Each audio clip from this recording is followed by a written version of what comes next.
আমরা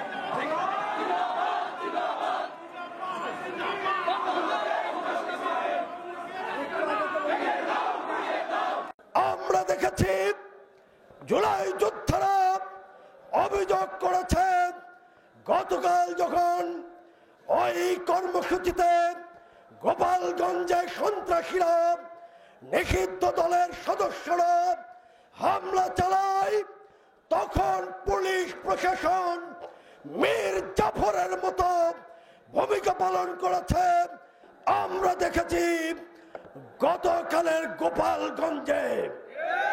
সম্মানিত ভাইরা, জুলাই যোদ্ধারা যখন শহীদ আবু সাইদ দিবসে গোপালগঞ্জে কর্মসূচি পালন করছিল, ঠিক সেই মুহূর্তেই প্রশাসনের নাকের ডগায় তাদের ওপর বর্বরচিত হামলা চালায়। সম্মানিত ভাইরা, এর পিছনে বিদেশি গোয়েন্দা সংস্থাগুলোর তৎপরতা রয়েছে বলে বিভিন্ন গণমাধ্যম এসেছে।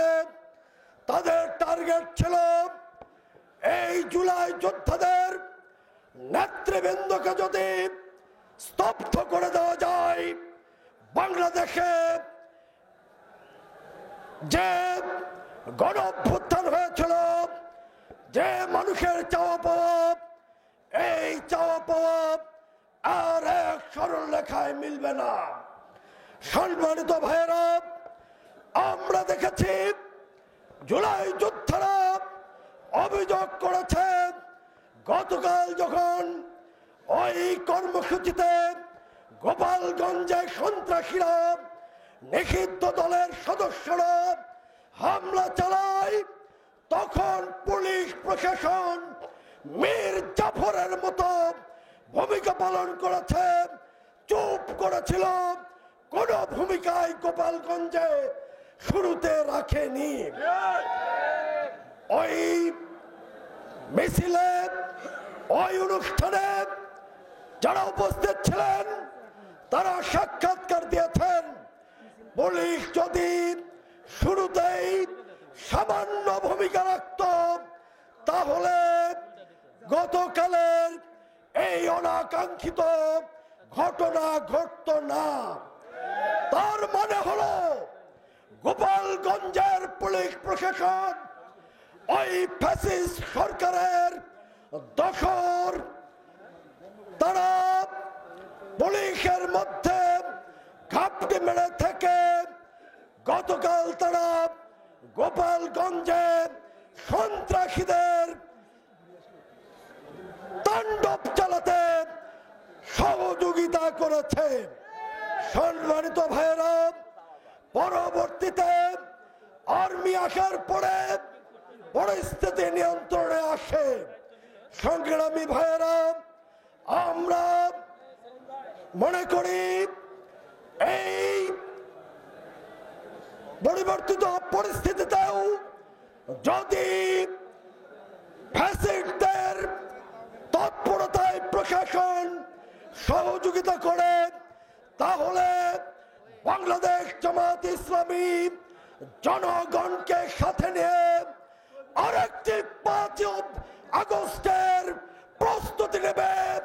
জনগণ আমাদের সাথে থাকবে ইনশাআল্লাহ। সম্মানিত ভাইয়েরা, আমরা মনে করি আগামী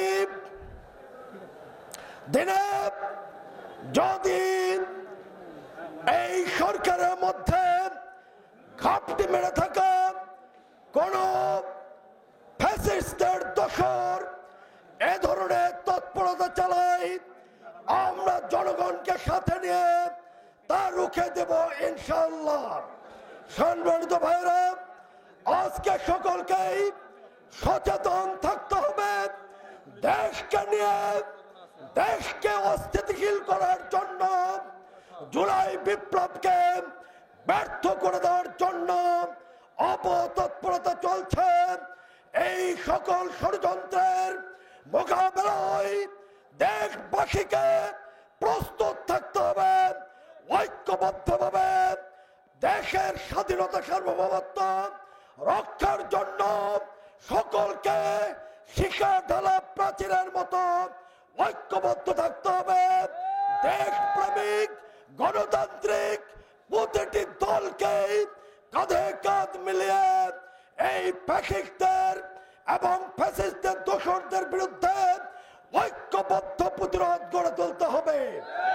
সম্মানিত ভাইয়েরা, আমি দেশবাসীর প্রতি বিশেষ করে বগুড়াবাসীর প্রতি উদাত্ত আহ্বান জানাবো, আসুন জুলাই বিপ্লবকে ব্যর্থ হওয়ার সুযোগ যারা চাচ্ছে, ব্যর্থ করে দেওয়ার যারা ষড়যন্ত্র করছে, তাদেরকে চিহ্নিত করে ঐক্যবদ্ধ প্রতিরোধের মাধ্যমে দেশের স্বাধীনতা সার্বভৌমত্বকে হেফাজত করতে হবে। আসুন আমরা সকলে ঐক্যবদ্ধ হই এই লক্ষ্যে। আগামী 19 তারিখ ঢাকায় জামাতের মহাসমাবেশ সৌরভ উদ্যানে, এই মহাসমাবেশে বগুড়া থেকে আমরা অংশগ্রহণ করে দেশের স্বাধীনতা সার্বভৌমত্ব রক্ষা সহ 7 দফা আদায়ে দুর্বার আন্দোলন গড়ে তুলি। এই আশাবাদ ব্যক্ত করে আজকের এই সমাবেশে উপস্থিত হয়ে আপনারা আমাদেরকে সহযোগিতা করেছেন।